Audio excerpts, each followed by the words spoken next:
I'm a fourth-generation farmer, rancher, feedlot operator from Montana.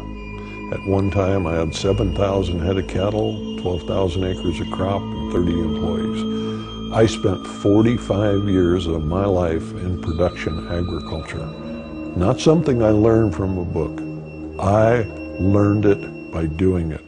I was a factory farmer, the worst of all. Not a family farmer, but a factory farmer. Never met a chemical I didn't like. We'd actually grind up animals and feed them back to our animals. Had all of the bad habits. What are you doing here? Branding. Oh. See there? I've branded hundreds of thousands of animals. It's still allowed? It's still allowed in America? Absolutely. 1979, I ended up paralyzed from the waist down. Doctor told me I had a tumor on my spinal cord. He said if that tumor's on the inside of the cord, you have less than 1 chance in a million you will ever walk again.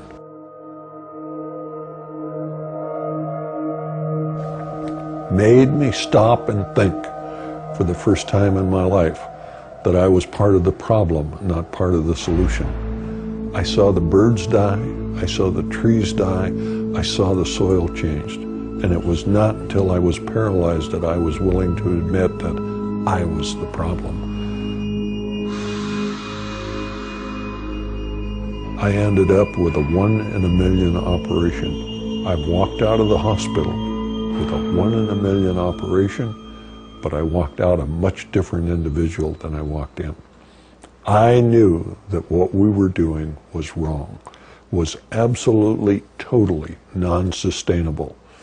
Here's a scone that my wife made. Try that.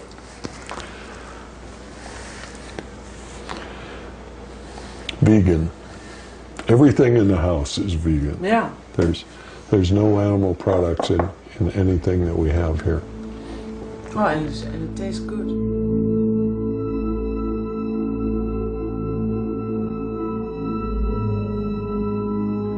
Everybody thought the same way. It was mass hysteria. Everybody was doing it. It must be okay. You started from the time you were a child. And can you imagine what it was like when I first asked myself the question, should we be eating animals? It was one of the most thought-provoking questions I ever had in my life, because I had never even considered that. Yeah. And when you stop and think about it, it is so straightforward and open. Should we eat animals? Absolutely not. Do we need them for protein? Absolutely not. Are they good for us? Absolutely not. Do they enjoy us eating them? Absolutely not. My hometown newspaper put my picture in the front page, and it said, Montana's most famous vegetarian. I picked up the phone and I called him up and I said, why don't you tell it the way it is? Montana's only vegetarian. And they said, no, we have one of you kind of guys here at the paper, so we know there are two. But people don't want to believe that somebody that from the inside of the industry, you know, that when you look at it, the one thing when I debate the issue with somebody from the industry, their common defense is, oh, well, you don't understand. I spent 45 years of my life there. There's nothing that they have done that I haven't done more of it. I've milked more cows, I've slopped more pigs, I've fed more animals, and when they tell me I don't understand, I understand. And what I understand is what we're doing is wrong. It's non-sustainable. It's not good for us. It's not good for the animals. It's not good for the planet. The sooner we stop what we are doing, the better we'll all be.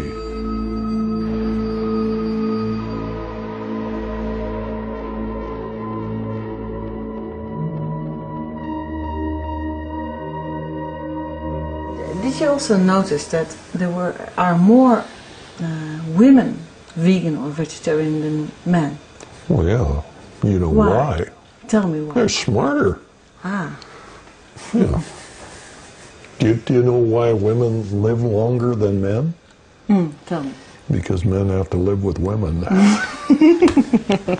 You know, what I did is I went out on the road and I started talking to people. I traveled about 100,000 miles a year. It was not unusual for me to do 3 or 4 lectures a day. Some of the groups were large, some of them were small. The largest group I ever talked to was 40,000. The smallest was 2. We should never count the crowd. You never know how many people that are there are going to get the information. My job was not to save the world. My job was to do everything that I could do so people would make better choices. And I've done that now for over 20 years. And I think that when I had the opportunity, I was able to change the way a lot of people thought. Was it going to be enough? I don't know. But I did what I could. Do you think there are more vegetarians now? Oh, sure. You know, my hometown actually had a vegan restaurant. Isn't that amazing? The man that gets the Nobel Prize for the film on global warming neglects the #1 cause of global greenhouse gases? Does that give you some idea of the power of the industry? That a man that was out there to change the world on global greenhouse gases, do you think he did not know about it? Or was he just unwilling to stand up to the power that they had? When I went on the Oprah show and I told a few million people that we were grinding up cows and feeding cows, they sued Oprah, Harpo Production, and myself for 6 years in court. Cost us hundreds of thousands of dollars to protect ourselves for telling the truth. My reaction is that free speech not only lives, it rots. Maybe Al Gore was worried about the power of the industry, or maybe he was self-serving because he actually raises cattle himself. And if you look at Al, since he left office, there is no doubt in my mind that he's eating well too many of them.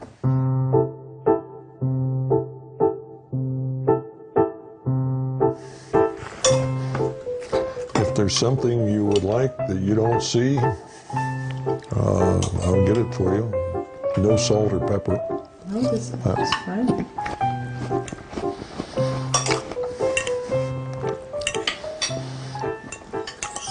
What was your favorite meat product when you were? Hamburger. Hamburger? You ate a lot of hamburgers? Yep. The best meal in the world was pork and beans, potato salad, and hamburger. I could eat that 3 times a day, every day. Breakfast, lunch, and dinner. Didn't make any difference. Really? Loved it.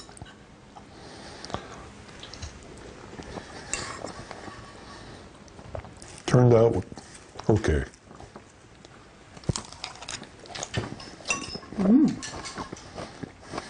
Why so, not say it turned out great?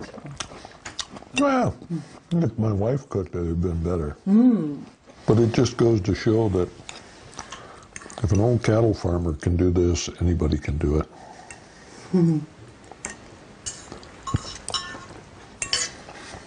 It's just a matter of time. It doesn't mean that we should slack off on what we're doing. But if we do everything we have the capability of doing, we will win. There's no doubt in my mind. The FAO has made some very interesting calculations. Between 1950 and the year 2000, the world population grew from 2.6 billion to 6 billion people. Yet meat production increased 5-fold, from 45 to 233 billion kilos of meat each year. It's predicted that there will be 9 billion people living on our planet by the year 2050. And what will happen with the meat production?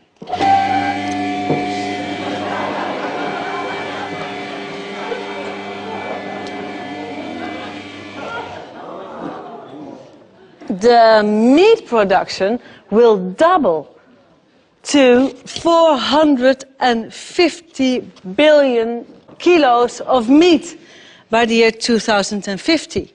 And of course, the greenhouse gas emissions will double too. And I'm talking about kilos of meat every time, but of course we are talking about living and breathing animals. In a lifetime, the average European will eat 7 sheep, 24 rabbits, 43 turkeys, 789 fish, a third of a horse, 5 cows, 42 pigs and 900 chickens. So the average European devours 1,800 animals in a lifetime. If every person on our planet were to do the same, we would need 142 billion animals every year.